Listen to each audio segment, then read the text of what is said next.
আসসালামু আলাইকুম, আশা করি সবাই ভালো আছেন। ভাবছিলাম বেশ কিছুদিন ধরে, তো ভাবনার থেকে একটা বিষয় আসলো।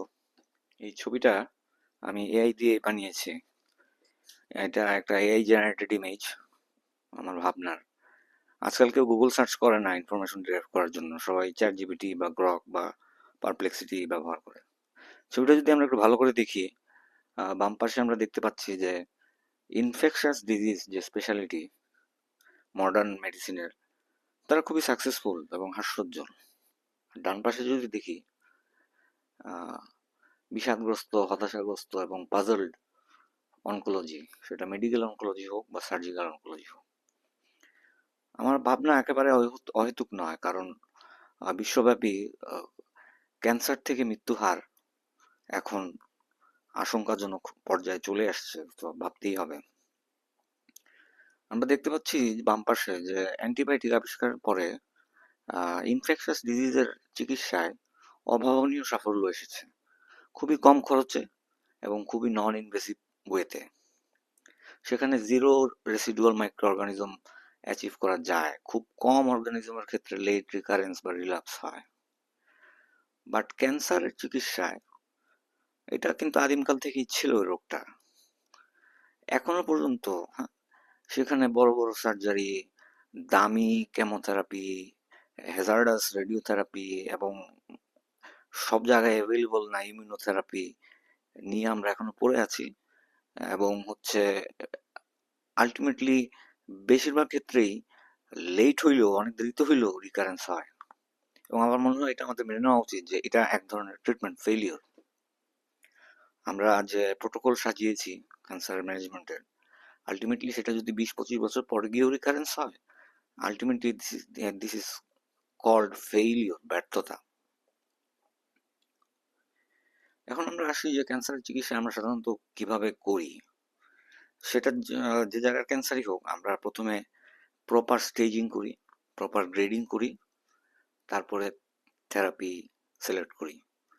আর সেটা শুধু সার্জারি হতে পারে, সেটা সার্জারির আগে কেমোথেরাপি অথবা রেডিওথেরাপি দিয়ে ডিবাল্কিং করে পরে সার্জারি হতে পারে, অথবা সার্জারির পরে কেমোথেরাপি রেডিওথেরাপি অ্যাডজুভেন্ট যেটাকে বলে সেটা হতে পারে।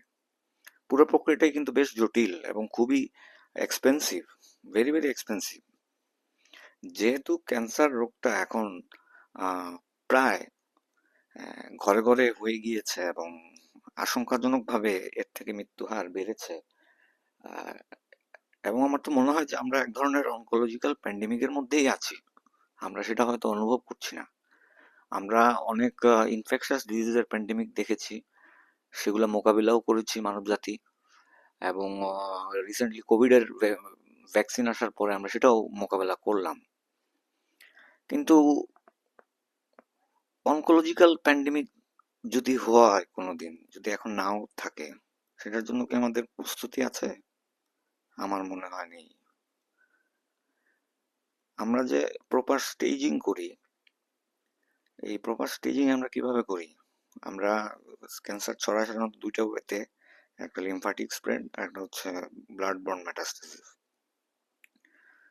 লিম্ফ নোডে তো লিম্ফাটিক চ্যানেল বাইপাস করে যেতে পারার কথা না।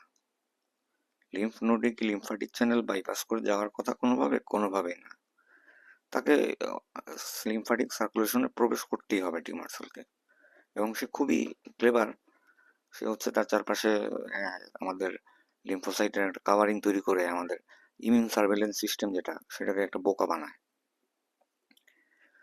তা আমরা স্টেজিং এর ক্ষেত্রে আমরা রিজিওনাল লিম্ফ নোড কে কনসিডারেশনে নিয়ে যে স্টেজিং করি, সেটাতে কিন্তু ট্রাভেলিং যে টিউমার সেলগুলো আছে বা সার্কুলেটিং টিউমার সেলগুলো আছে, সেগুলোকে কনসিডারেশনে নেওয়া হয় না, সেগুলো গুপ্ত থেকে যায়। যদিও বেরিলার একটা কথা আছে যে এই গুপ্ত ট্রাভেলিং টিউমার সেলগুলা খুব রেয়ারলি মেটাস্টেটিক ডিপোজিট করে, কিন্তু এটা খুব একটা শক্তিশালী এভিডেন্স না। রিকারেন্স আমার মনে হয় এখান থেকেই হয়। আমরা যে গাইডলাইন তৈরি করছি, প্রতি বছর গাইডলাইন পরিবর্তন করছি, সেন্টিনেল লিম্ফ নোড বায়োপসি করছি, ট্রাভেলিং টিউমার সেলগুলো তো কখনো ধরাই পড়ছে না। তাইলে আমাদের এই গাইডলাইনের প্রোটোকলের মানে কি? আলটিমেটলি তো রিকারেন্স হইলে এবং সেখান থেকে ডেথ হইলে এটাকে ট্রিটমেন্ট ফেলিওরই বলে। নাকি আমরা ধরেই নিয়েছি যে অঙ্কোলজি একটা প্রবাবিলিস্টিক স্পেশালিটি, কিউরেটিভ না? এখন অনেক মডার্ন টেকনোলজি আছে, এখন আগাচ্ছে যে ট্রাভেলিং বা সার্কুলেটিং টিউমার সেলকে কিভাবে ডিটেক্ট করা যায়, মাইক্রোফ্লুইডিক্স বলে। আমার মনে হয় আমাদের সেটাকে সেদিকে জোর দেওয়া উচিত, বা এই স্পেশালিটির সাথে রিলেটেড যারা আছেন, মাল্টিডিসিপ্লিনারি অ্যাপ্রোচ বলি আমরা, সেটা site specialist, surgeon, surgical oncologist, medical oncologist, radiotherapist, pathologist, reconstructive surgeon, সবাই মিলেই আমাদের চিন্তা করা উচিত যে হয়তো আমরা কিছু মিস করছি। একসময় পেপটিক আলসার ডিজিজের চিকিৎসায় বিরাট বড় অপারেশন করা হতো, বিল রড টু গ্যাস্ট্রেক্টমি। কিন্তু সময়ের আবর্তনে এই প্রোটন পাম্প ইনহিবিটর বা H2 রিসেপ্টর ব্লকার আসার পরে এই বিল রড গ্যাস্ট্রেক্টমি আর এখন হয়ই না, অবসলিট হয়ে গিয়েছে।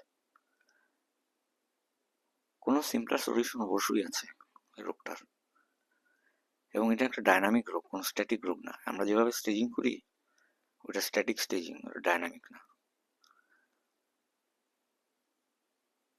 এডমন্ড হিলারি এভারেস্ট চূড়ায় যখন উঠেন, তার আগে বহুত মানুষই 2000 ফিট, 3000 ফিট, 4000 ফিট উচ্চতায় উঠে মারা গিয়েছে। এডমন্ড হিলারির আগে অনেকেই পথ দেখায় গেছে, তারা হয়তো ব্যর্থ, কিন্তু কোনো একটা জিনিসের পরিবর্তন এমনি এমনি হয় না। আশা করি সবাই ভালো থাকবেন। আসসালামু আলাইকুম।